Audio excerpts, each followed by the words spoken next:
Everybody, this is DJ the Money Coach. I want to invite you to our masterclass and teach you the Pom Pom lifestyle. That's plenty of money and peace of mind, so you can come join us on the Beaches of the World Club. What is that masterclass going to do for you? It's going to help you create your Black history success story. I'm going to teach you how to create consumer debt freedom, earn an 800 credit score. I'm going to teach you how to pay off your home in 5 to 7 years. I'm going to teach you how to create passive income of $8,333 a month by acquiring businesses, acquiring real estate, and leveraging the tax laws. I'm also going to throw in our family finance 101 course, 3 hours, 18 modules. I'm going to give you our best-selling book, ABCs of Wealth, the common sense strategy of achieving American dream. And as a special bonus, I'm going to give you 3 consultations live with DJ the Money Coach, Melvin Hobson, our registered investment advisor of 18 years, and James Lane Jr., our CPA over 7 years. And all you have to do is say, get me free to create Black history with DJ Money. That's right. Get me free, create Black history with DJ Money. Hit the link and you get over $3,000 worth of value for less than $200 to celebrate Black history, and come join me on the Beaches of the World Club with DJ Money in the master class.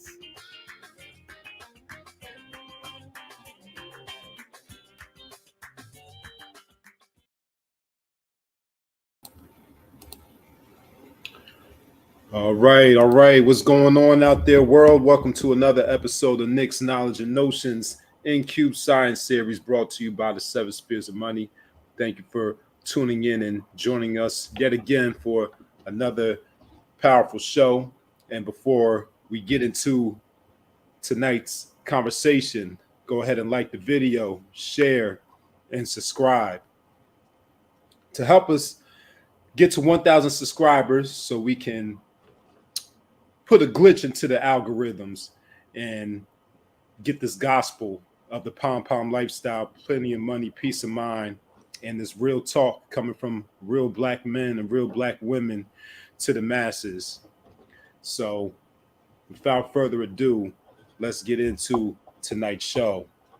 And it is still February. And of course, February is Black History Month. We celebrate Black History 365, but we put special emphasis on the month of February. So this show will be another Black History Month profile. The last couple of shows we talked about Carter G. Woodson, the godfather of Black History Month. But tonight we're talking about one of the most important Black people and one of the most important Americans of all time, because Black history is American history and world history. And we're talking no other than Reginald F. Lewis. And we'll be talking about why this man is so important and why he deserves to have his own movie and why he doesn't have one, this late in the game. And, the lessons that we can learn from him and the implications of teaching our children about Reginald F. Lewis. The man who bought out a multinational company and created the largest leverage buyout ever in history. That's who we're talking about. And also one of DJ's favorite people to study and one of his favorite people to talk about. So DJ is going to be pretty excited tonight. Going to talk about one of his favorite people. Isn't that right, DJ? Absolutely. Hey, at the end of the day, Black history is American history. There cannot be any American history without Black history. We built this corporation called the United States of America. And don't let anybody, forget that. So this is something that should be talked about 365, 24/7, 365, without a doubt. Good evening. Welcome to the broadcast, NC Worker.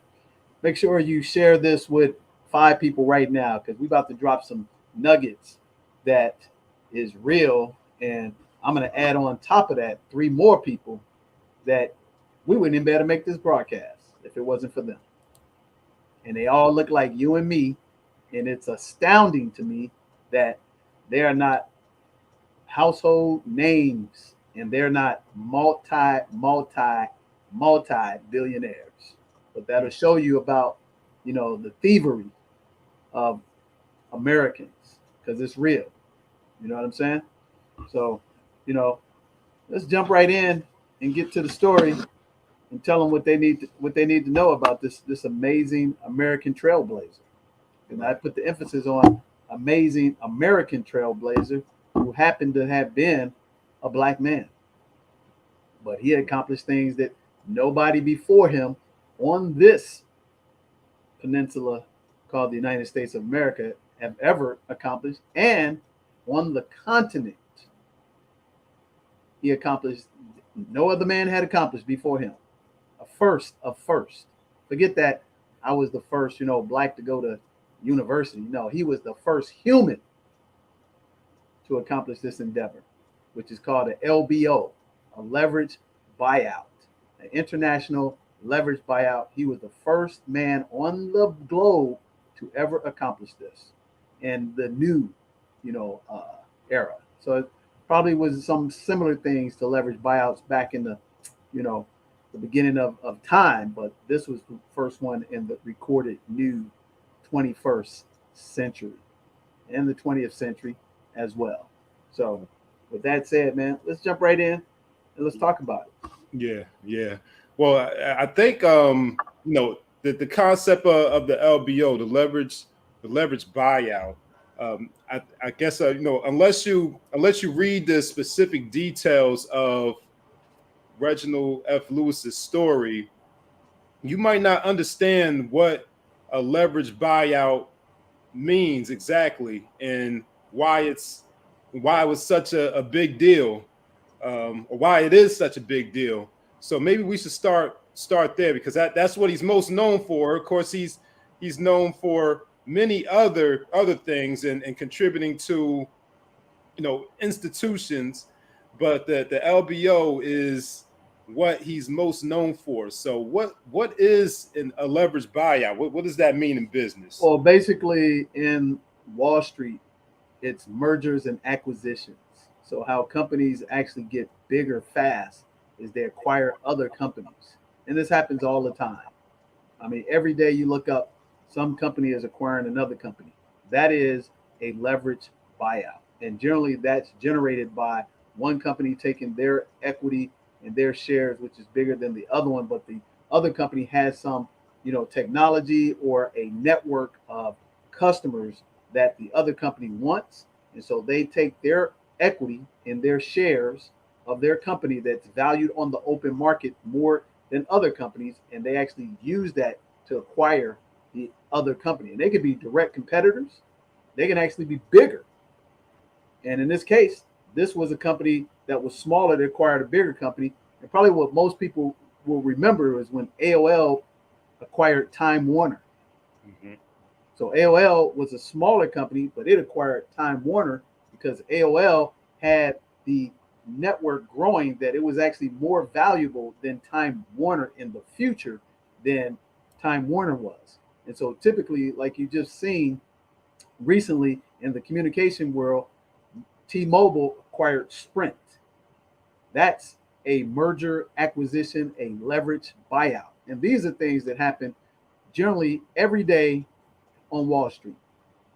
So when you hear people going saying, hey man, I'm going off to Ivy League schools and I'm going to Wall Street, this is really the first thing that they're trying to do. They're trying to become a merger acquisition person. And then from merger acquisitions led to hedge funds. So hedge funds are really pretty much a new concept, probably only as new as maybe like 30 years. Okay. But the leverage buyout is the actual foundation that leads to merger acquisitions and leads to hedge funds.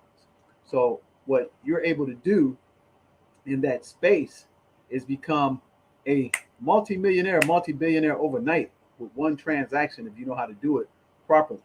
And every time you see people talking about IPOs, that's really what the genesis that led to initial public offerings of other companies. So when people are doing startups, their number one desire is to go IPO, and really their absolute desire, if they don't have a disruptive technology that they can harness and run it themselves, is actually to be bought out by a bigger entity. I.e., when Netflix went to Blockbuster and said, "Hey man, buy us out."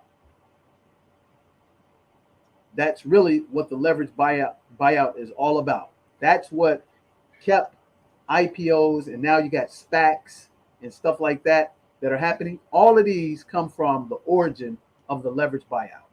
So anytime you see somebody about to do a public offering, that in essence is the nucleus that was spawned from a leverage buyout.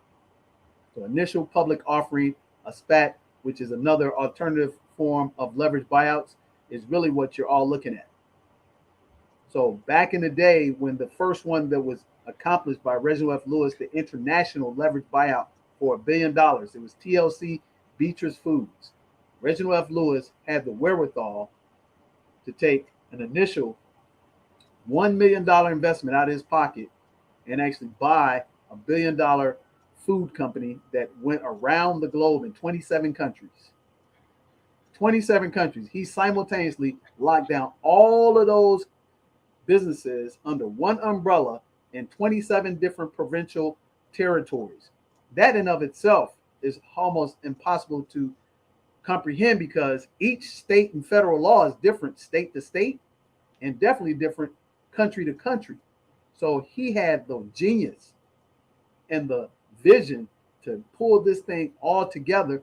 And in the process of doing that, he had multiple, small failures that actually led up to around the clock to pull this thing off. And he actually brought it over the finish line when it was in the 25th hour, literally, where it could all have fallen apart.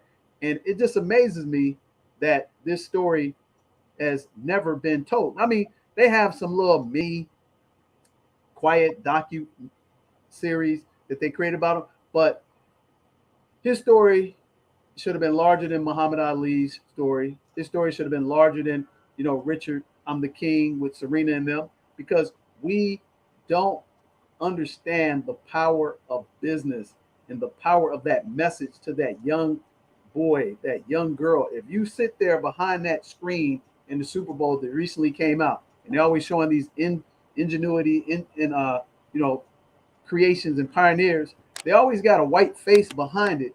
But in all actuality, man, most of the times that technology is created by us.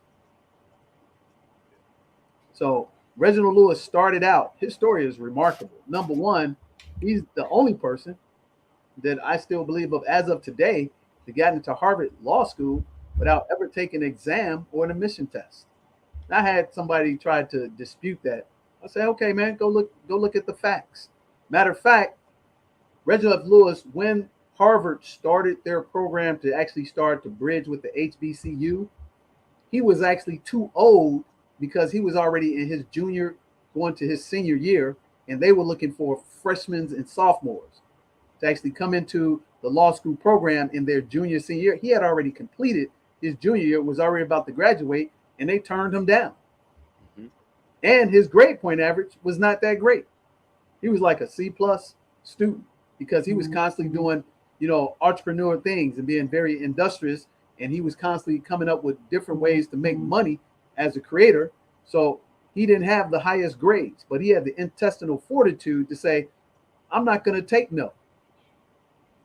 So he found the loophole, and he got himself an interview with the chancellor of the program for the law school, and he got in under that with never having to take an application or admissions, and got in. And then on top of that, which you think that Harvard would be yelling his name to the mountaintops, because the law school is the Reginald Law School, Reginald F. Law School, Reginald F. Lewis Law School. And at the time, it was the largest individual donation in the history of the United States for a law school. I mean, think about that. I want you to think about that and let that marinate for a minute. And this was back in the late, I think it was 89, 87. He did the leverage buyout. I think it was 87 because he died of a brain hemorrhage at 50 years of age. So he accomplished some amazing things at a very young age. And I tell people this, and this is not no it's not what's the word I'm looking for? Well, let's just put it this way. If you think that Bill Gates is amazing, you think that Stephen Jobs is amazing, you think that Zuckerberg is amazing, you think that Elon Musk is amazing. These guys couldn't even hold a candle to Reginald F. Lewis, because at the time when he created the leverage buyout, the first international leverage buyout in the history of the world, of the modern world, he was larger than Bill Gates. He did a $1 billion leverage buyout internationally with 27 countries. And he was able to take that, turn the company around, and make it superiorly profitable by taking, and see, here's what the beauty of a leverage buyout is that you'll take a company and you will break it up into pieces to make it more profitable. They would call them corporate raiders. This is what the movie Wall Street was about. Gordon Gekko. This is the genesis of what that movie was about. Buying companies, breaking them up into parts and making them more profitable by selling individual parts of the company and divisions. And then that's what you got with the Wolf of Wall Street. All these come from the genesis of a black man creating the leverage buyout. The international first leverage buyout in the history of the modern world. And all these iconic movies that we praise, that especially white people love, because that's the top of the ladder of finance. Because that's all a hedge fund does now. They buy companies, break them off, and sell them. He is the godfather of that business model. So if there was a Mount Rushmore of hedge funds, IPOs, he would be the first head, the first, bust on that Mount Rushmore. It would be Reginald F. Lewis, Michael Milken, who's the Bond King, who was his mentor, and whoever else now, like Diallo and all them. So all these guys that they praise that are hedge fund guys that do these leverage buyouts on the norm now, it's like it's no big deal. Reginald F. Lewis was the pioneer for everybody. Everybody. So how in the world could he just disappear? In the American history books.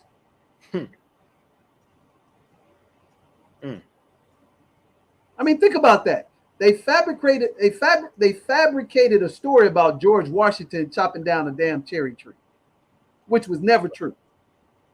Right. But here it is. This guy changed the world in commerce for how to acquire companies. And everybody on the inside of this world know who Reginald F. Lewis is. That's the funny part about it. But that's the sad part, because again, you flip the script and he had a little bit lighter hue than me, dude, they would have buildings, statues. They would have a national holiday. Yeah. Because they talk to you about, the beginnings of Silicon Valley. And they praise the Hewlett Packards, the Oracles, and stuff like that. You know what I'm saying? Yeah, the Michael Dales and stuff. So why is it that somebody created? Now, he didn't create the industry, but he actually broke through the glass ceiling for everybody. He took the cap off of doing mergers and acquisitions and leverage buyouts and mastered it better than anybody else on the planet. So if it wasn't for him dying young of a brain aneurysm, and the reason why he got the brain aneurysm is because of all the stress he had to go through. He literally, his first deal that put him on the map, he bought a textile company. And he took a $1 million investment, Nick, and he parlayed it into $27 million. Now, you're saying right now, oh, that's not a lot. Dude, I'm talking about back in the 80s when $1 million was $1 million. Mm-hmm. When it was hard as hell for anybody to be a millionaire. Right. He bought a textile company with $1 million, and in 90 days, parlayed it into $27 million. And on the top of that, the person that he bought the company from, it was a fleeting company. He turned it around, made it super profitable, and then the dude tried to vilify his character and defame his reputation. And Reginald F. Lewis put that on the side burner, went out to his next deal, came back and slayed that dude for going about his reputation.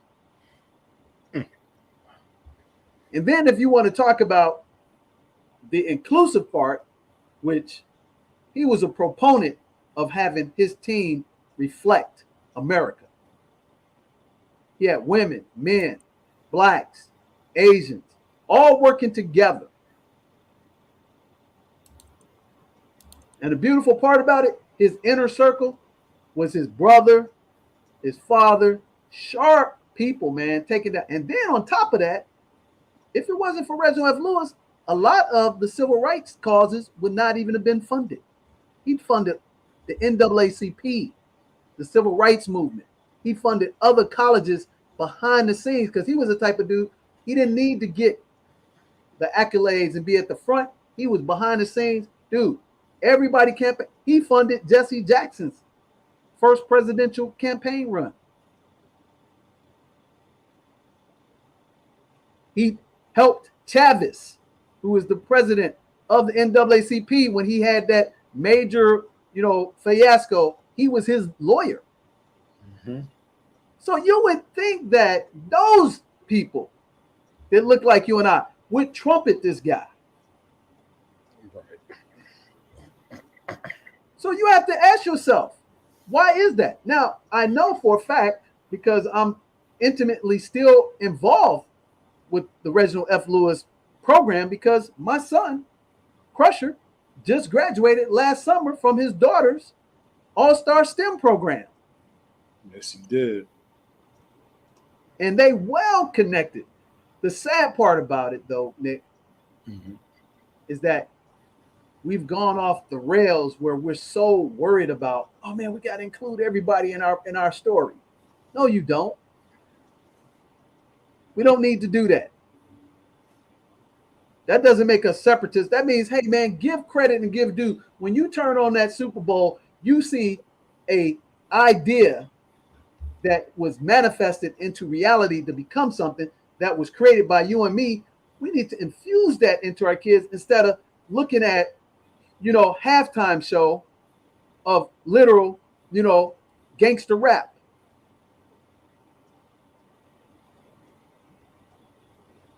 Because them cats, they not billionaires, bro.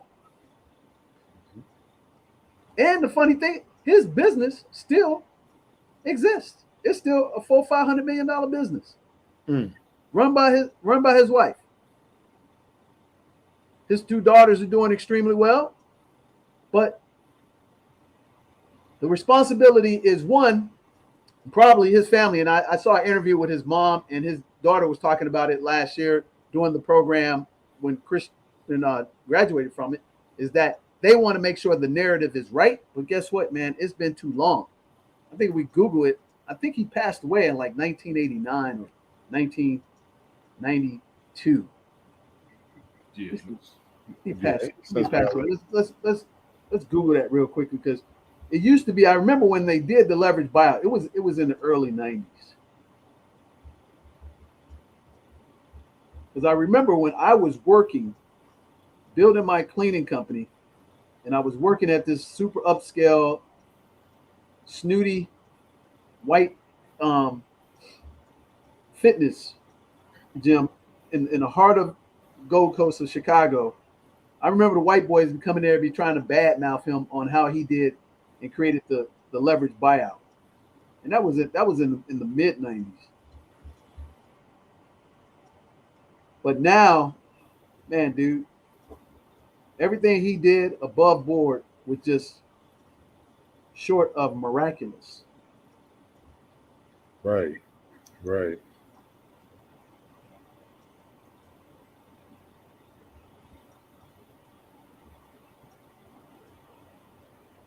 $1993.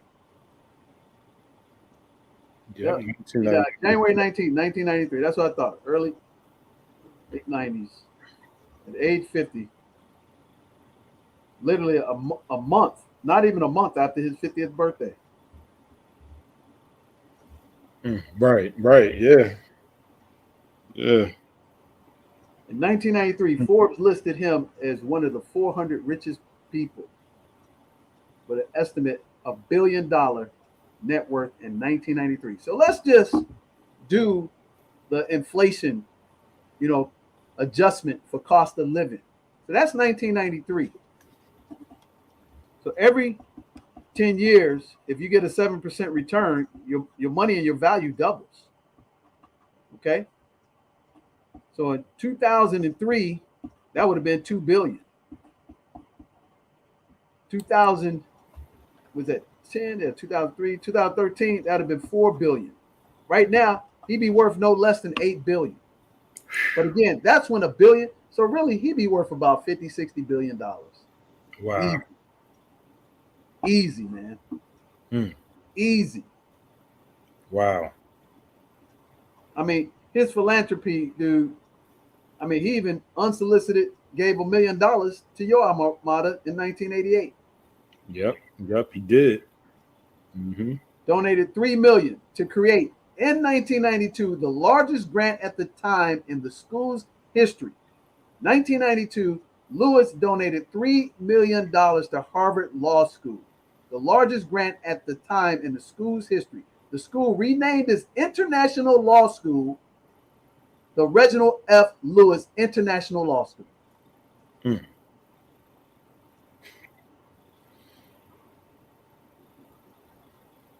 Amazing. While alive, Lewis made his desire to support the Museum of African American Culture. 2005, the Reginald F. Lewis Museum of Maryland African American History and Culture opened in Baltimore with a $5 million grant from his foundation.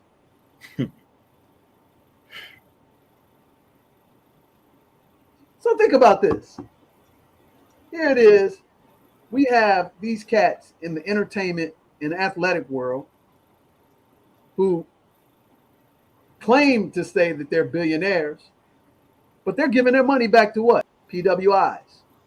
Let me give USC $70 million. Let me get his organization, blah, blah, blah. Reginald F. Lewis, his dollars back in the community, bro. Back in the community. I mean, just amazing in and of itself. Right there. From there, right there, that brother should have already had what they call it, a biopic. Yeah. Yep. So just think about that. I mean, can you fathom that? TLC Beatrice International Foods, he showed what a holding company is and how to run it. And a lot of these successful, super successful Black business entrepreneurs, just like the Cosby Show, he elevated our game to be businessmen when you knew who Reginald F. Lewis was. If you ask any guy that's in my age group that's a successful business person, that he's knocking down 50, 60, 70, 80 million. I'm talking about business owners. I ain't talking about athletes and entertainers. I'm talking about business people working in corporate America, working in hedge funds. Who is their hero? Dude, the drop of a hat, they would tell you Reginald F. Lewis. Yeah, he's the one. He's the godfather. But again, no major movie. And again, man, Hollywood does not let me speak correct English. Hollywood does not want a young black man or girl knowing that they could have this power on demand. Now, you since have a couple of billion-dollar companies. I forgot what the shave company is, the black shave company, the dude that created that company. They created $1 billion, enterprise. But we're talking about when a Billy was hard to create, when a millionaire was hard to create. So really, man, I would be doing a disservice. Whatever amount that Bill Gates is worth, Reginald F. Lewis would be worth. Because you know why? You know what his number one asset was? He had two assets that I embody. Dude, he was the ultimate competitor. There's no way on the planet that he would sit by and let nobody, because again, he hated losing. Mm. So there's no technology he wouldn't have got his hands on as a leverage buyout. So these hedge fund guys that these entertainers be praising, like Diallo and all them guys. So, I mean, just think about it. Ray Diallo, he's worth like 40 billion. Reginald be worth 10x him. Mm.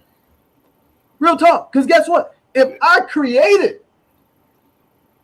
let me give you the comparison. So when you think about luxury, fast car, what's the two brands come out top of your head right off the jump? Luxury fast cars, Lamborghini, one, yeah. And what's the other one? Lamborghini and Ferrari. Ferrari, yeah. Ferrari. Now, yeah. let's just stop right there.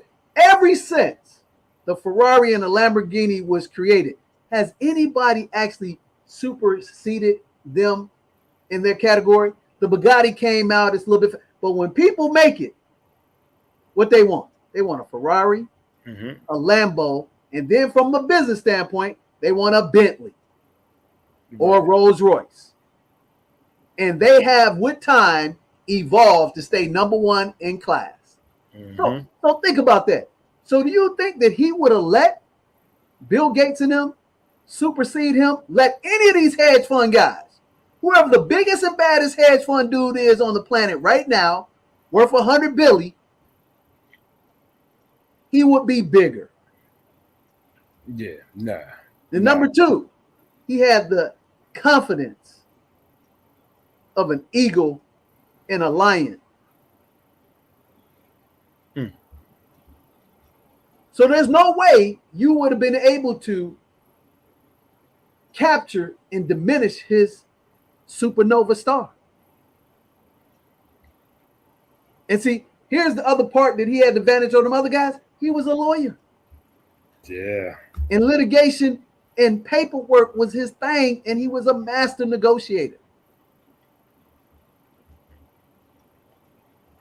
And on top of that, he was a very charismatic dude, but the best part about him, his character was impeccable. Above reproach. He didn't cut corners. He didn't cheat. He didn't lie. He didn't steal when it came to business. So you could have put all of those cats in one group, and they'd be worth 200 billion, and Reginald F. Lewis would be worth $1 trillion. Real talk. So again, of that magnitude, why do they not have thousands, movies about this brother? Why are they not teaching this in every HBCU, every American institution about the master of the leverage buyout and the hedge fund? But they are. And every time they have that conversation, guess what? They talking about Reginald F. Lewis. But we're not. Because here's the funny part. So Mike Milken, who is the bond king, and he got in trouble because he did some illegal stuff, they talk about him all the time. Everybody know who Mike Milken is. Everybody. So part of that is our responsibility. Part of that is the family responsibility. And part of that, the third component, is America's responsibility because, hey, man, that's American history. Yes, it is. Yes, it is. Yes, it is. And since this company had international factories, this is even global history. You're talking about global economics here. Exactly. Again, 27 foreign countries. Guess what? You go over there, dude. Oh, they know who Reginald F. Lewis is. And they speak about him in their schools and their institutes. Because you know what? He had residence in France. And he had the big, massive, hellacious palace in the French Riviera, dude. People know who he is over there, and they applaud and praise him more than we do as Americans. Because again, the core acquisition was a international purchase. It wasn't a American purchase, but it was done by an American. So he went over there and shook up the world. Mm-hmm. So you mean to tell me he wouldn't have been at the forefront of this technology here? He wouldn't have been like so-and-so was one of the first original investors in Facebook. So-and-so was one of the first original investors in Google. Guess what? Who door would they become knocking to? The one with the money, bro. Yeah. So just from being a wise investor, early adopter, Nick, he would have made $100 billion. Yep.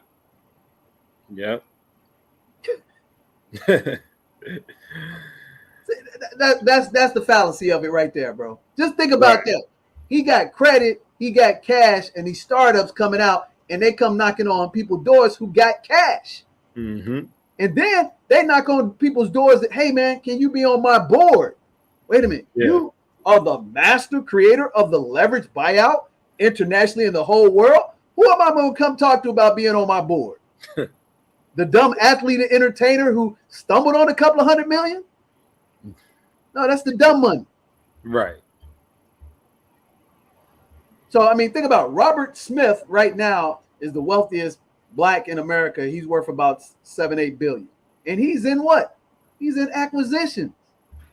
There you go. Ask him who inspired him to become who he is.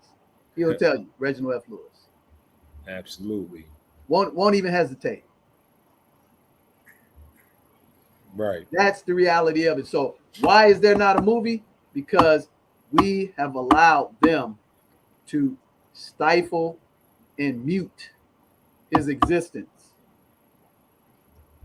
And then even the family has been talking about putting the movie together recently. And my thing is, man, when they come out with the movie, hey, man, hey, I want y'all to take this for facts. You better damn not have a non-American black actor playing the lead role. I'm going to say that again. Exactly. You better not damn have a non-American black actor playing the lead role. And reason why I say that, Nick, is this reason. So they came out with a new version of The Fresh Prince of Bel-Air. Garbage. Pure garbage. And in the process of the cast, dude, like 60% of them are non-black Americans. I don't have a problem with Africans playing roles in America, but iconic things, brother, that we broke our back on need to be represented by us, by black Americans. Now, I know we're going to have some people that push back on, but brother, you cannot embody the spirit of manifesting that story on the big screen if you are not an American. But something in the back of my head tells me they might slip up. And you know who would have been the best person to play this role? And too bad he passed away at a young age. Chadwick. Yeah. Another alumni to the Howard Bisons. I mean, that brother just had the embodiment to become these iconic American heroes on screen. He basically became Denzel 2.0. Yeah. You know what I'm saying? So that's just a sidebar. The movie's gonna come, but it should have been here 20 years ago. And now that they've coming out with these movies with King Richard and stuff like that, man, it's no excuse for this movie to not have a monster campaign behind it. Because here's the other ironic and the bad part about it. They pushed the Black Panther. This was the Black Panther. Oof. We could just end the show right there. This was the Black Panther. In real life. The real life Black Panther. Because you know what? He was like Gatsby. Man, white people love the story about Gatsby. Mm-hmm. That's what Reginald F. Lewis. He wasn't a philanderer, but he had the opulence. He had the regal. He had the character of what you would want as an American dream. That's why the Great Gatsby is so well loved. He was the Black Panther in that story that you can look up because he did it all. He played baseball. He played football. Mm-hmm. He mastered business. He mastered law. There was nothing that he didn't put his hands to, Nick, that he wasn't exceptionally the best at it. So what young boy that looked like you and me wouldn't aspire to emulate his success? They would put all that athletic stuff to this. Whoa, wait a minute. I can make a bit. Because think about this. Check this out. Why you think all them nerd white boys be rushing to get to Silicon Valley? Because they looked up to Bill Gates. Yep. They looked up to Steve Jobs. They looked up to Dell. They looked up to the dude that actually made the gateway computers. And they also knew in the back of their mind, once I get to Silicon Valley and create my empire, I can buy the sports franchise. I can buy the entertainment world. And I'm not mistaken, I think Reginald F. Lewis almost bought a Hollywood studio. I think that was one of his endeavors he was working on when he passed away, if I'm not mistaken. Wow.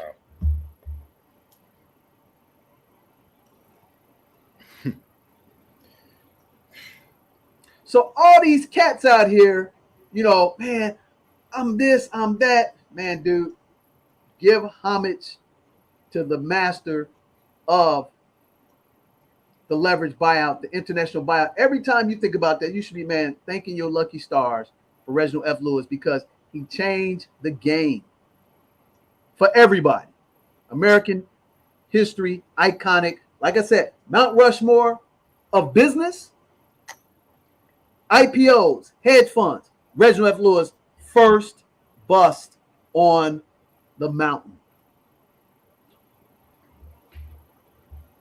And who would you not want your child, your grandchild, your brother, your sister, who's young, ambitious, good at math, good at science, good negotiator, not want to say, hey, go watch this movie right here? Because it's like The Pursuit of Happiness. When Will Smith played Gardner, who created a little small financial empire from Chicago to Frisco, he was 100 times bigger than that dude. And how many people have quotes from that movie? I quote that movie all the time, Pursuit of Happiness. How many people got quotes from Wall Street? Gordon Gekko, Boiler Room. Man. Iconic movies that you never gonna remember. And those are fictitious movies. Right. But they use a composite of a person.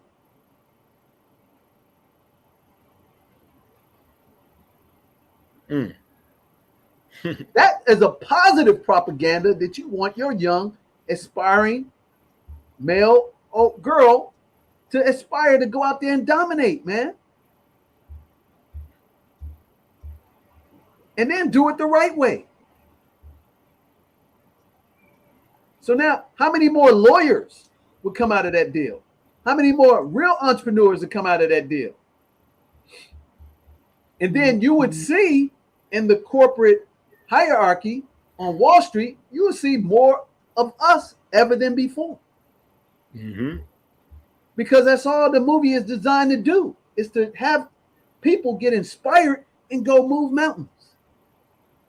But if they do that, guess what? Now they gotta, get on defense. Right. Right. So if I'm gonna finance that, unlike us, and like your idiot Jim Jones, the oppressor is not going to make a movie of somebody who conquered them. Yeah, they're not.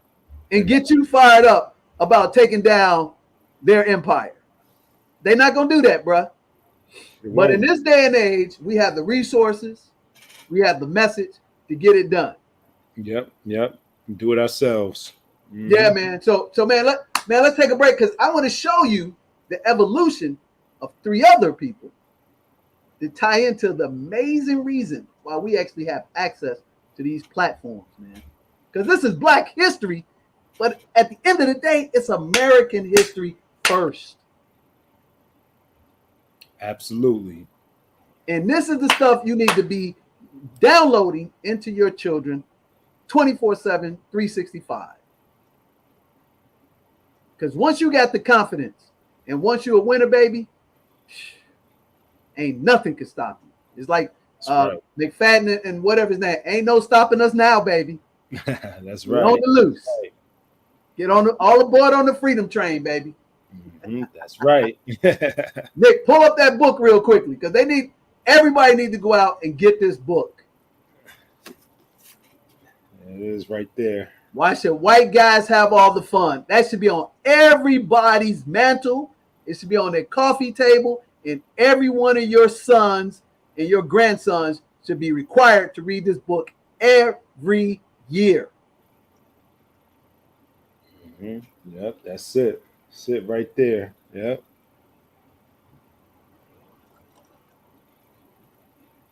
Yep. Yep. That is the one. I think you called it your Bible. That's the Black Bible, baby. Yeah. That's right. The Black Bible, according to Reginald F. Lewis. Mm-hmm. Yep. That's right.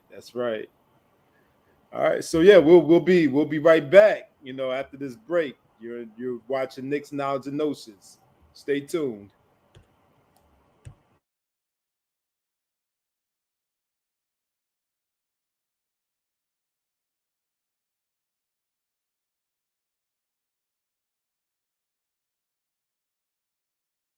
Everybody, this is DJ the Money Coach. I want to invite you to our masterclass and teach you the pom-pom lifestyle. That's plenty of money and peace of mind, so you can come join us on the Beaches of the World Club.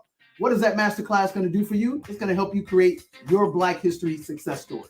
I'm going to teach you how to create consumer debt freedom, earn an 800 credit score. I'm going to teach you how to pay off your home in 5 to 7 years. I'm going to teach you how to create passive income of $8,333 a month by acquiring businesses, acquiring real estate, and leveraging the tax laws. I'm also going to throw in our family finance one-on-one course, 3 hours, 18 modules. I'm going to give you our best-selling book, ABCs of Wealth, the Common Sense Strategy of Achieving American Dream.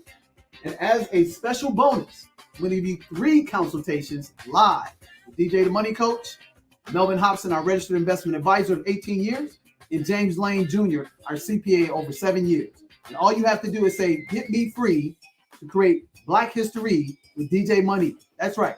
Get me free to create Black history with DJ Money.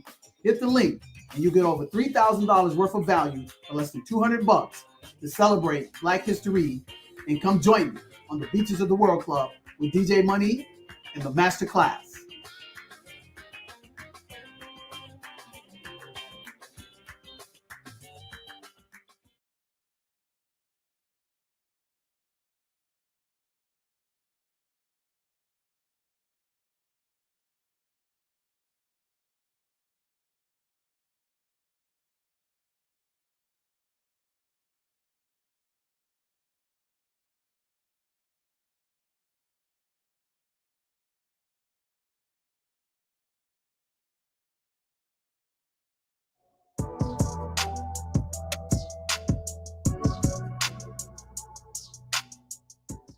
Toledo Organic Tequila is so crisp, so incredibly smooth. It's simply in a category by itself. This is luxury. Life tastes better naturally, so should your tequila. This is Toledo. Enjoy responsibly. Visit ToledoTequila.com to get your bottle of Toledo Organic Tequila.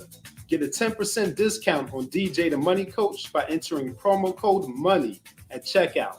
Again, that's ToledoTequila.com, promo code MONEY to get 10% off your Toledo purchase.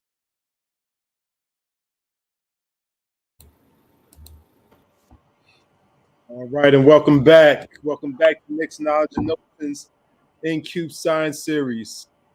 Again, we know you love this conversation that you're hearing, so go ahead and like, share, and subscribe as we continue on with these powerful profiles in Black history and American history during this month of February. So DJ, you said you got a couple more people that the folks need to know about that aren't being talked about enough. Hey man, I'm about to give you the holy triangle, baby. Okay. The God, the Father, and the Holy Spirit of technology. Say it again. I'm about to give you the holy triangle. The God, the Father, and the Holy Spirit of technology. That's right. We wouldn't even be able to be on this platform if it wasn't for these three enterprise pioneers that have just become, again, ghosts. Amazing. So think about this. We can't have access to the GUI user interface of the internet without a technology called the domain network system. The interoperability that actually connects the protocols to actually make it possible for you and I to see each other. Now, there's a brother. Brother name is Emmett, E-M-M-I-T, McHenry, M-C-H-E-N-R-Y, and he created a small company called Network Solutions. In Network Solutions, he actually had a contract with the Defense Department of the United States when the internet was just, dots and bars. It was just numbers. And he had the ability to create the domains, which thus his company, Network Solutions, created the .com registry, the .net, the .co, the .whatever, and that allowed you to actually open up the internet and see you and me.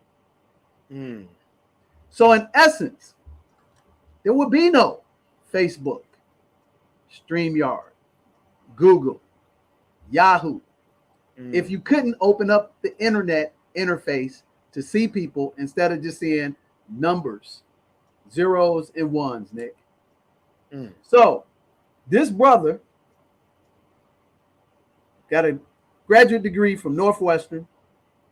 He was an IBM engineer, and he was forced out of business. The domain name system is what it is, the registry. So he had created the .com registrations, and under his company, Network Solutions, the fees to actually create the registry were more expensive than the government contract allowed him to charge people. So he was regulated. He was basically pinched. He could only charge, I think at the time, maximum like $39.95 for a registration to get a .com. And there were bajillions of companies wanting to get their registrations and get on the big World Wide Web. And his government contract with the Department of Defense would not allow. He petitioned them several times, Nick, to say, we need to be able to charge more because our expenses are superseding the revenue that's coming in the door because we can't charge. So, and this would be equate to when I met you. Yeah. So to show you guys what I really was able to do for you, I charged you pennies on the dollar. I gave you a course that in corporate America, I was getting thousands for $39 or $99. And I basically would have went out of business. So the government decided they were going to sue him if he didn't renew his license, and then they forced him to sell to a German, or it was a Switzerland company, SAIC. And immediately, when they forced the hand of his sale, Nick, the company that bought him for less than $7 million in 18 months became a multi-billion-dollar company with his license and his technology. Amazing. That's Wow. Emmett McHenry. Now, equate this to this. What was the number one game-changing technology at the beginning of the 20th century? There were two technologies. At the beginning of the 20th century. So that was the early 1900s. So so what we talking about? The car? The car? Yeah. And what else now that we're doing now with the car is changing from one, fuel to another fuel? What fuel are we changing to? Talking about the electric. Yep. Yeah. So who is the father of electricity, even though he didn't create it? who they say is the father, right? Based out of your state too, right? Yeah, Edison, yeah. Edison. Yeah. Now, how is it that he was able to steal the patent to harness electricity, and his family are still multi-billionaires? The car, you had the first car, which people don't realize, was actually created by Benz. But the assembly line was created by Ford. How is it that those three families are still multi-billionaires 20 times over? Now, those were disruptive, game-changing technologies that actually opened up the frontier of the world we live in today. Correct? Yep. You cannot tell me that what Emmett McHenry created is not even more important than those technologies.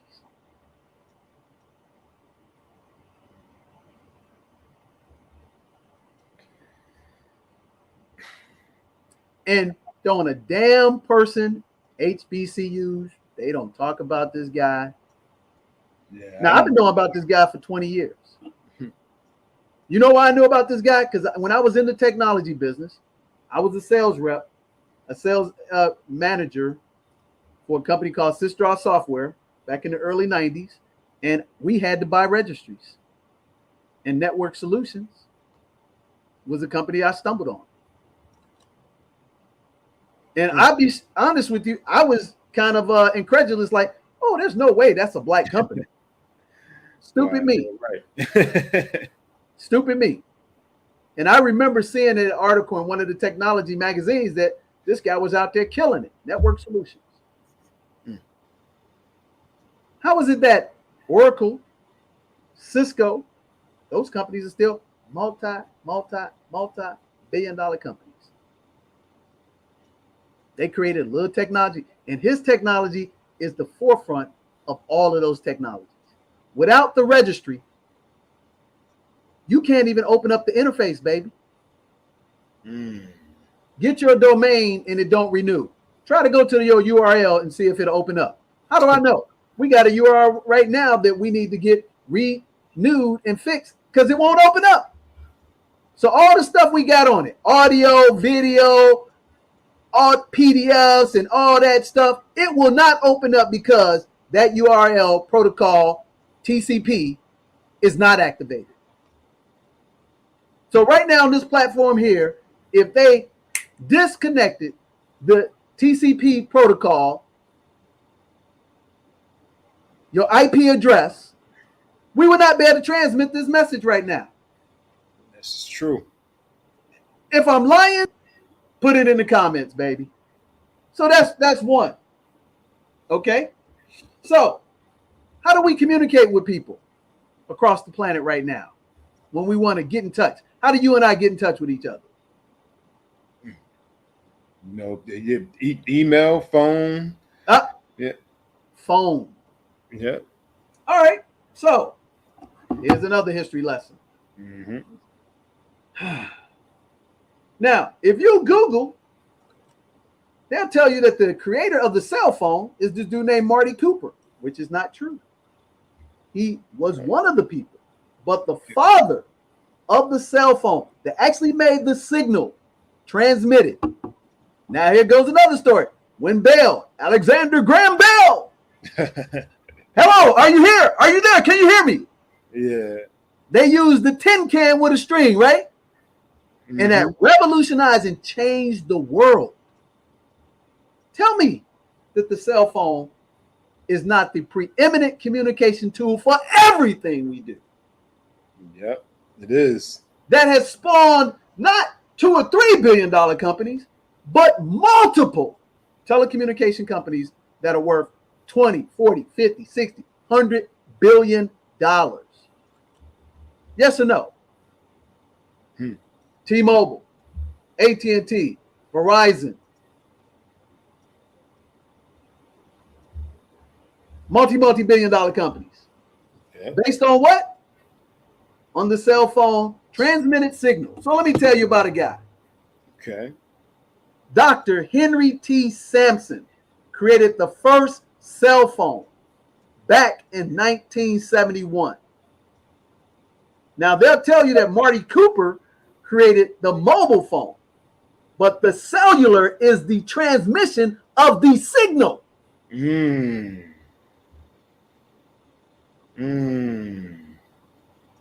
I.e., cellular patent while he was at Motorola. Wow. Dr. Henry T. Sampson, native of Jackson, Mississippi, received a bachelor's degree in science from Purdue University in 1956.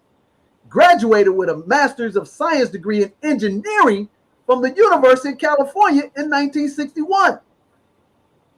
First African American to earn a PhD in, wait a minute, hold up, nuclear engineering in the United States from the University of Illinois in 1967, my birth month, my birth year.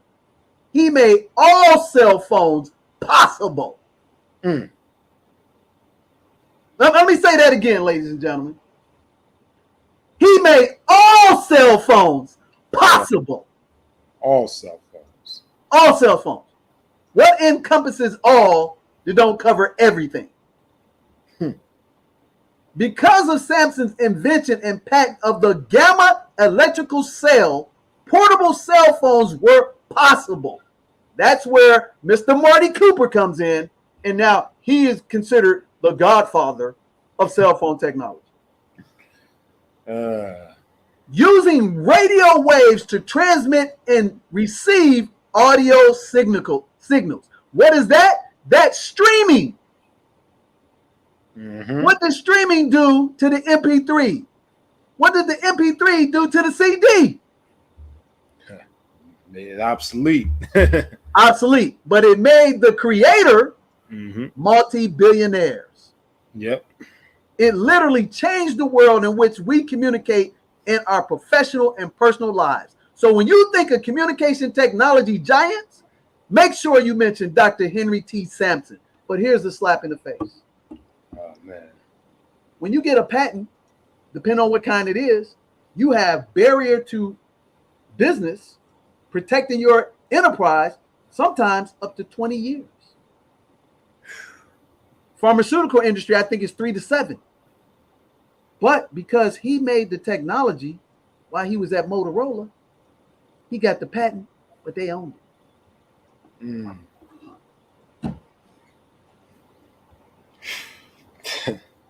Wow. You think he even worth $100 million? Not.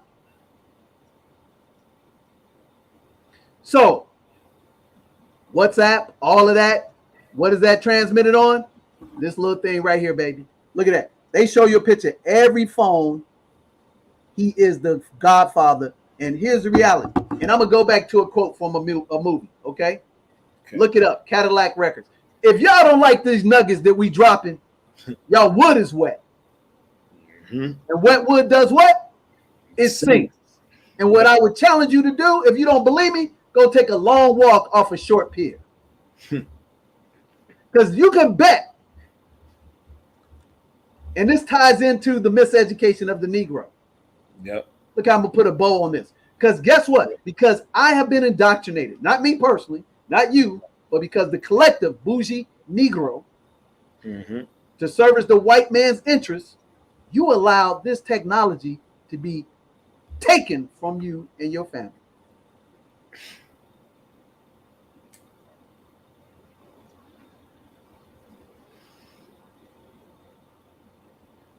So he should be getting paid an override. Just like the beauty of the NFT now, you can own it indefinitely. What if he got paid 1 penny for every call transmitted across the globe? They tell you right now, Apple is worth $1 trillion. Why not he? But again, Edison, Alexander Graham Bell,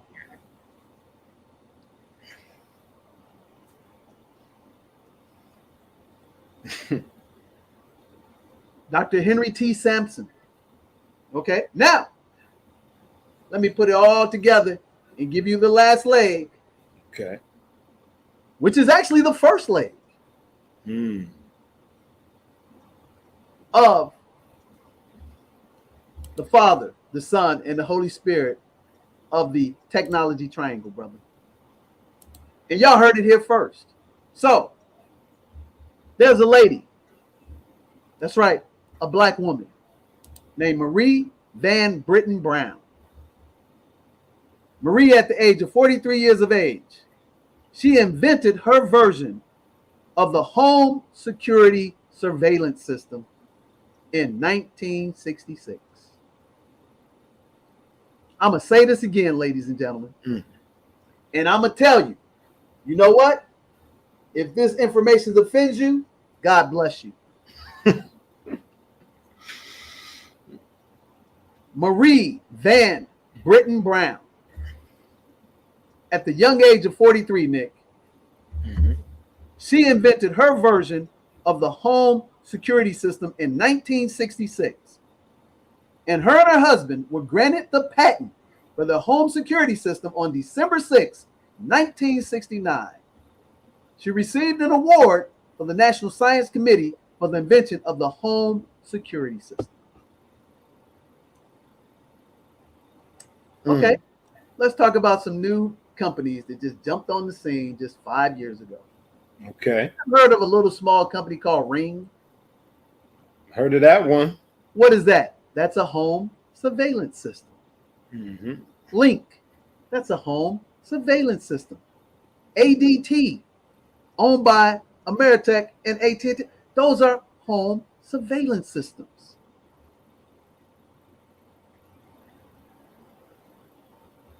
So the three most important technologies in the modern world were all invented by yours truly people. And now this is where I was about to tell you about this movie reference. Cadillac Records. Okay, look this up. So there's a scene in Cadillac Records with Chuck Berry being played by Mos Def. And they sit down at the radio station with the white guy. And the white guy from the radio station, general manager, they sit in front of him like you and me. And he says, hey, I'm going to make you famous and I'm going to make you rich. When he said, I'm going to make you famous, he was pointing at Chuck Berry. And when he said, I'm going to make you rich, he was pointing at the white guy. So what Chuck Berry did is say, get up and move over. He said, no, you're going to make me rich and you can make him famous. So what is the message here? I don't want the award. I want the reward. Because the award is nothing but a trophy, a ribbon, a banner. But the reward, baby, is financial legacy for the rest of your life. Yeah, those residuals. Yeah. Exactly. But we have been propped up to get pumped up to feel good about ourselves while we've been pillaged. You see what I'm saying? So again, you've got the home surveillance system, bro. That camera based. She had the patent on it. Then you had the cellular transmission system that enabled any type of cellular phone to work by Dr. Henry T. Sampson. And then for you and I to put it all together via cell phone and surveillance with an app, we brought it all home with Emmett McHenry. Yep. And you can take all three of them together, and I can guarantee you they're not worth $50 million. I can guarantee you they're not worth $20 million. That's sad. Man.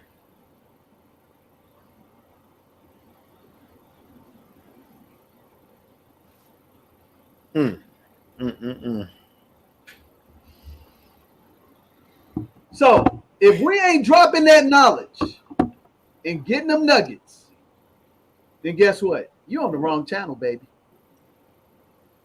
Because these are straight up facts. And you can talk about hidden figures, and we had the engineer black women that helped us get to, the moon. Man, that stuff was all fictitious. Now, not the mathematicians weren't, but the other stuff. But this right here, the home surveillance system, which is a multi-trillion-dollar business. The cell phone business, multi-trillion-dollar business. 5G revolutionized the world. And then this right here, baby, this platform called the World Wide Web is a quadrillion business, bro. And those three pioneers have been forgotten alongside with the man, Reginald F. Lewis. Man. Now, the genius of Reginald F. Lewis, his family's still worth $400-500 million. Unfortunately, they didn't know or connect up with a Reginald F. Lewis, because if they would have, guess what? It's no way possible, Nick, that they would still be legendary, and we would be saying the same thing about them parallel to Edison, Bell, Gates, Jobs. Why aren't they telling us about this in our stores, our communities? It's a dang shame, brother. It is. Think about that. If she was never born, Marion Van Britton Brown, there would not be a home surveillance system. If Dr. Henry Hampson was not born, we wouldn't even be able to make cell phone calls, baby. If it wasn't for Dr. Emmett McHenry, we wouldn't be on the greatest technology since the printing press, the car, the airplane. Think about that. And each one of their predecessors and their peers who created the technology or took credit for the patent, all their families are what? Multi-billionaires. Real billionaires. How is that possible, brother? Because we have allowed ourselves, we will give up our freedom for life. I'm rereading right now Black and White by Richard Williams. And he literally tells real life stories of people taking black people's property, killing them, and forcing them to sign off acres of land in the South. Oh, man. Now, these three people, they didn't have to worry about that because they were in the upper echelon of the top 1% in intellectual gravitas, the talented 10. So how did you get finagled out of your intellectual Genius. Because even when people have created technologies like this that they work for somebody, those white counterparts have sued to get ownership and shared capacity for those trades, those patents.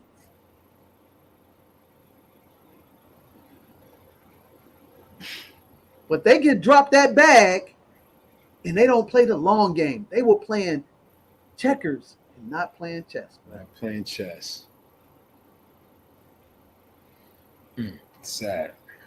Because here's the sad part. Dude, if I ever invent something of that magnitude, don't ever praise me if my family broke. Please don't. Because to me, that's the biggest slap in the face. I'm proud that they created that, but I'm ashamed that they have no wealth to prove to show for it. Sure. Now they living comfortably. Don't get me wrong. Right. But in comparison to the technology that they changed the 21st century, you can put all them people together. Gates, Zuckerberg, the cats at Google, Yahoo, Snapchat. You can put them all in one room, dog. And whatever their net worth is, they will be zero without these people here.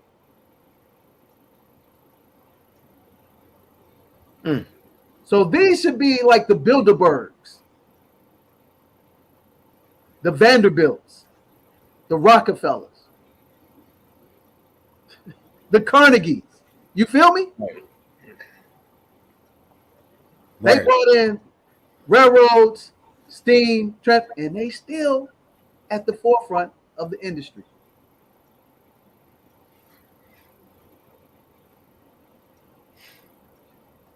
That's Black history right there, bro. But again, that is American history, because we cannot have this conversation without two of those three people. And if you got any type of home surveillance in any capacity, you cannot have it without Mary Van Britton Brown. It ain't possible.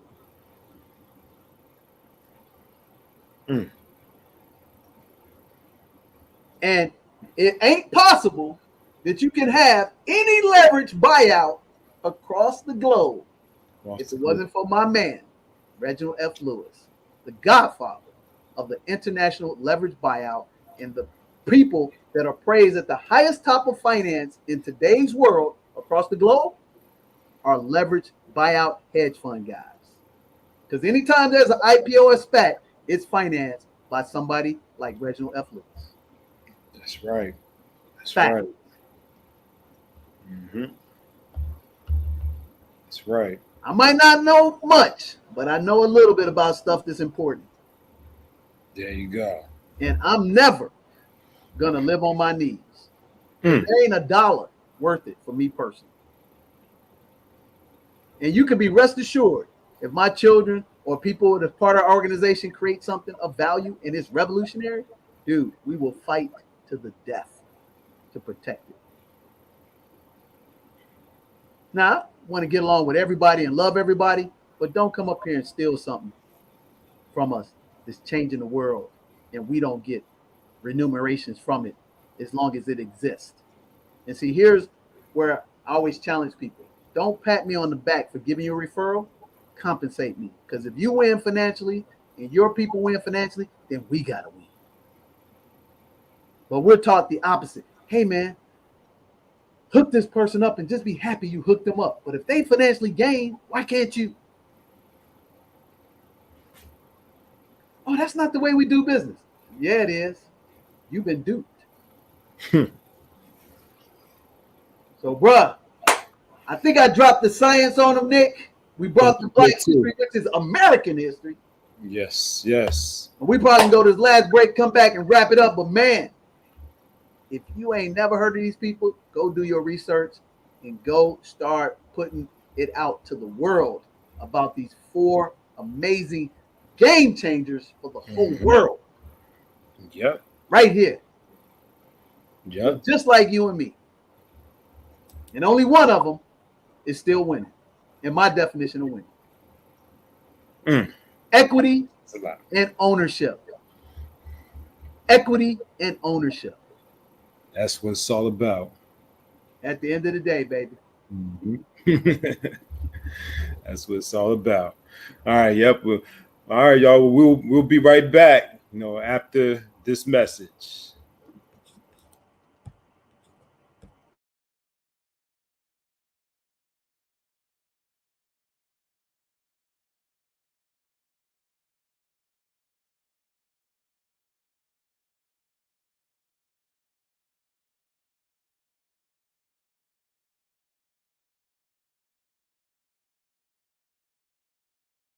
Everybody, this is DJ the Money Coach. I want to invite you to our masterclass and teach you the Pom Pom lifestyle. That's plenty of money and peace of mind, so you can come join us on the Beaches of the World Club. What is that masterclass going to do for you? It's going to help you create your Black history success story. I'm going to teach you how to create consumer debt freedom, earn an 800 credit score. I'm going to teach you how to pay off your home in 5 to 7 years. I'm going to teach you how to create passive income of $8,333 a month by acquiring businesses, acquiring real estate, and leveraging the tax laws.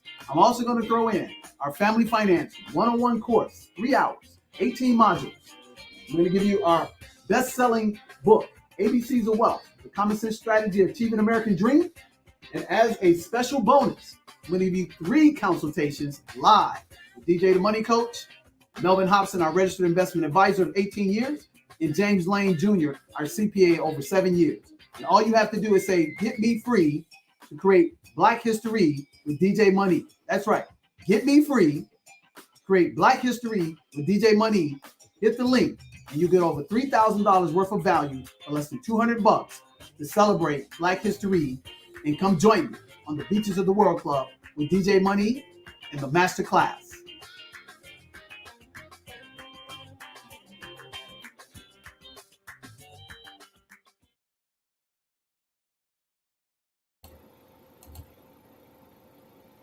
All right, and welcome back. Welcome back to Nick's Knowledge and Notions in Cube Science Series. DJ just dropped the science on this this Black history, and most importantly, American history, giving you the top 4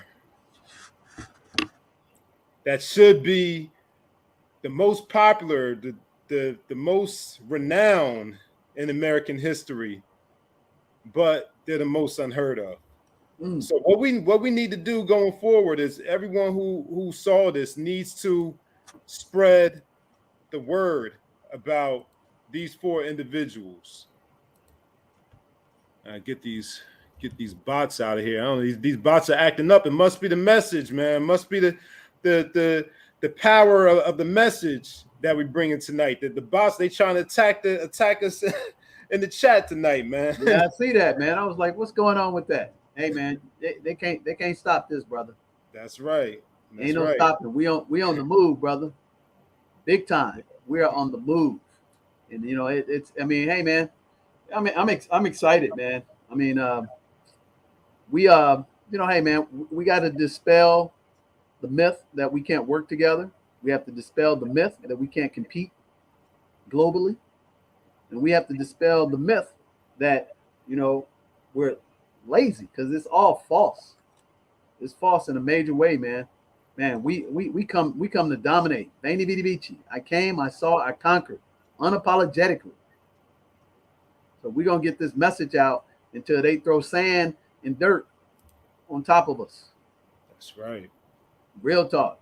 And if you're watching a replay of this, man, take advantage of these nuggets and spread the word to everybody.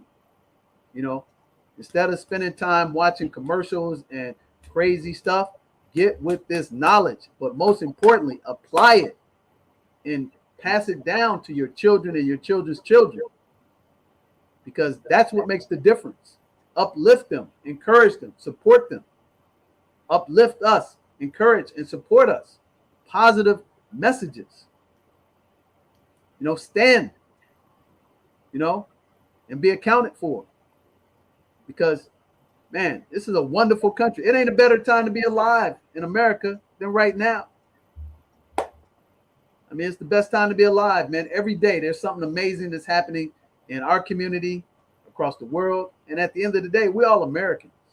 It's like my man said, man, I saw a great interview. My guy said, hey, man, when you get on the Olympic team, they don't say you're a Black American. They say Nick Westbrook's representing the United States of America. Yep. But when they want to conquer and divide, oh, he's an African American. He's a Nigerian American. He's a Chinese American. Yep. He's a hyphen nations. A hyphen nation. That's right. At the end of the day, we all Americans, baby. And we just proud to be a Black American. Because at the end of the day, our history is American history, baby. That's why it's 24/7, 365, because it's American history.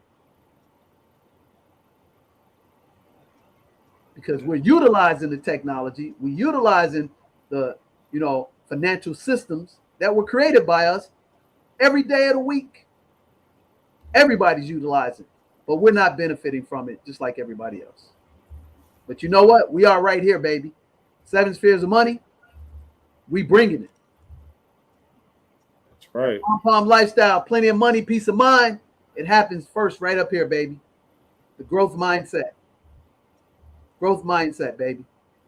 4 dirty little words. You know what I'm saying? Number 1, discipline. Number 2, accountability. Number 3, plug into a winning system.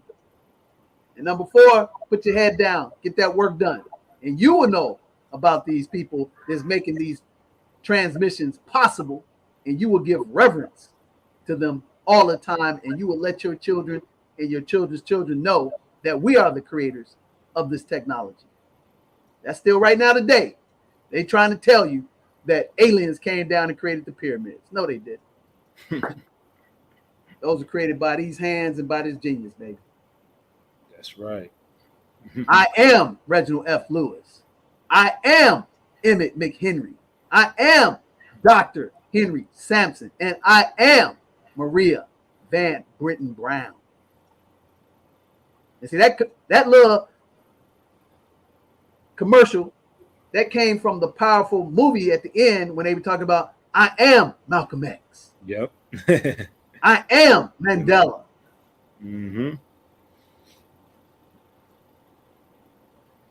That's the power, baby. Right here. It's this. So that's all I got, baby. Hey, we're gonna close it out. The last week, baby. Last week, we're gonna jump across the continent, baby. That's right. Yep. Yeah. Stay tuned for that. Yeah, stay tuned for that, everybody. Yeah. You'll see what we're talking about. Yes, sir. We got something for you. Oh yeah. Revolutionary. Oh yeah.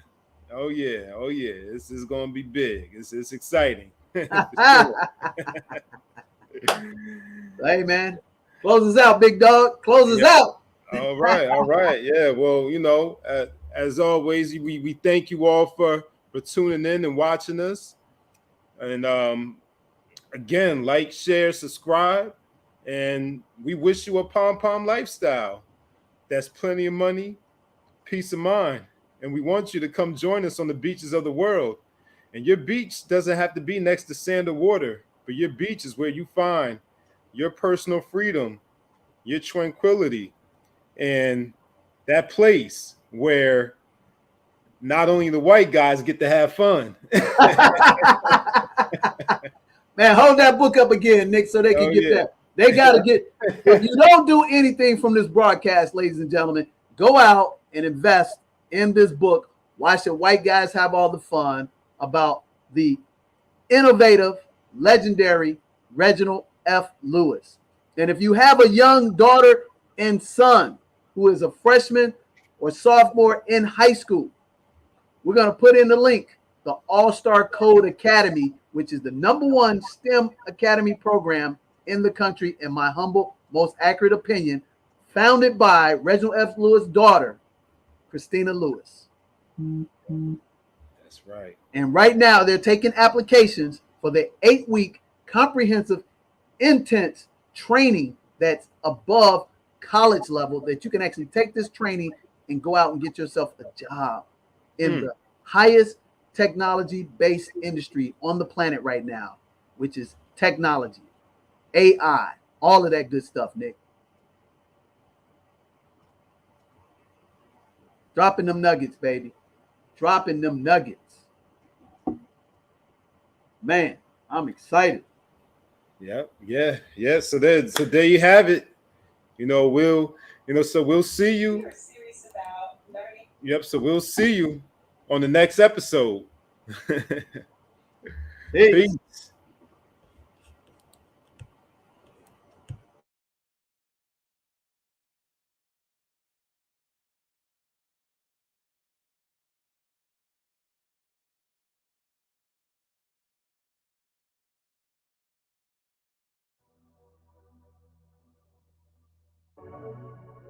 If you are serious about learning how to command your money instead of your money commanding you, Duransburg Jr., who we all know as DJ the Money Coach, is the person for the job. Here I was, this middle aged woman who had so many financial mistakes over the years, feeling stuck and even hopeless. And the only way out I saw was prayer. Well, apparently, prayer or my prayers were answered when I saw a video of DJ, the Money Coach, as a guest speaker on one of my favorite YouTube content creators' channel. My attention was immediately drawn to him as he told his own story about pulling himself out of that same sunken place I felt like I could never get out of. It was truly inspiring. But the icing on the cake for me was that not only because of his many years of experience working with governments and Fortune 1000 companies teaching financial education, but that he is linked to some very heavy hitters in the financial education arena. That pretty much sealed the deal for me, knowing that he didn't mind reaching back to help those of us who otherwise would have just continued to go through our everyday money struggles. So, on our second meeting, DJ the Money Coach went over a risk tolerance questionnaire with me in order to deliver a financial analysis custom made for me. So with him, there is no one size fits all, and he is independent, meaning he can deliver more and cater to where you are right now. His seven spheres of money system is definitely putting me on track towards financial freedom in the near future. His system is my lifeline I needed to pull me out of a drowning pool of debt and predatory lending. Also, having to report my spending to him every week is training me how to become more disciplined in my spending habits. Hi, everybody. My name is Altavise F. Cleary. I am a notary and loan signing agent. I'm currently working with DJ the Money Coach on setting up my financial business strategies for my business operations. So far, DJ's been great. He gives great advice, and I'm looking forward to continue to work with his team and making sure that we set me up for the near future. Thanks again, DJ. What's going on, everyone? My name is Tajir. I'm a young professional from New York. I just want to give a big shout out to DJ, the Money Coach. I had a consultation call with him, and it was amazing. I learned about so many things from insurance to buying real estate and getting leverage on transactions to tax loopholes, tax pitfalls, 401ks, IRAs, much more. If you're on the verge, if you want to advance your financial future and you're not sure what you do or where to go, I definitely recommend seeing DJ, the Money Coach. Hello, my name is Crystal Jones, and I'm in the healthcare field. I would like to take the opportunity to thank Ericka Williams and DJ the Money Coach, along with his team, for providing valuable gems to help me get on a successful financial path. And yes, I am ready for that pom-pom lifestyle. Hey, I chose to rock with DJ the Money Coach because he gave me, during our complimentary consulting session, he gave me three things that I think is going to be game changer. One, he gave me an action plan to increase revenue in my business. Two, he gave me two conferences that I'm going to attend that I know are going to be game changers in my business for networking. And three, he gave me an action plan to pay down debt, save, so that we can buy properties, and it won't put a strain on our household. So that's why I rock with DJ Money. The reason I decided to get up with DJ was because I saw him on a couple different platforms, and he seemed like he really knew what he was talking about, and some of the things he said resonated with me. And that was confirmed once I got on the phone with him. And about 45 minutes, he gave me enough gems, enough game to probably save me thousands and thousands of dollars, because I was leaving so much money on the table from tax advantages, business structure, so on and so forth. So if you're looking for somebody that has experience, if you're looking for somebody that actually can do what they say they can do, I would advise you to rock out with DJ the Money Coach. DJ, I appreciate you. Thank you so much for everything.